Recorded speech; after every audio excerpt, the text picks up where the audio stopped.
Tout le monde devrait avoir entendu parler de l'impression 3D. Avec le développement de la technologie, il est désormais possible d'utiliser la technologie d'impression 3D pour imprimer des bâtiments, voire des bâtiments. Il y a quelque temps, le premier bâtiment chinois à 2 étages imprimé en 3D sur site a été livré avec succès. Le projet a été construit conjointement par Nanjing GE, Shanghai Construction Engineering et l'Université du Sud-Est. Le bâtiment a une surface utile de 52,8 mètres carrés, une hauteur de bâtiment de 6 mètres et un total de 2 étages. Une fois terminé, il sera utilisé comme salle d'exposition sur l'histoire de l'hôpital du Centre de services de santé communautaire de Linjiang, Ruxiuzhou, district de Liyue, Nanjing. L'impression du bâtiment d'essai a pris un total d'heures 50.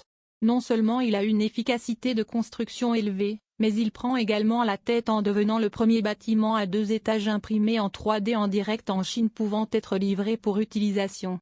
Les bâtiments d'impression 3D peuvent considérablement économiser des matériaux de construction, faire du bâtiment un moulage unique, économiser 60% des matériaux et en même temps réduire les pertes de processus et la consommation d'énergie dans le processus de construction. Il y a aussi une importance stratégique importante, c'est-à-dire qu'elle peut répondre aux besoins de construction dans des zones spéciales. Par exemple, dans des environnements extrêmes, lorsqu'il n'y a pas assez de main-d'œuvre ou que la main-d'œuvre est incapable de faire une grande différence, comme les futures bases lunaires et les bases martiennes, la technologie d'impression 3D devrait avoir la possibilité d'être bien utilisée. En bref, ce projet de démonstration architecturale d'impression 3D a exploré avec succès une nouvelle façon de construire une maison moderne. Dans le même temps, les résultats expérimentaux prouvent qu'il peut réaliser une production industrielle à grande échelle de bâtiments, ce qui a une importance stratégique importante.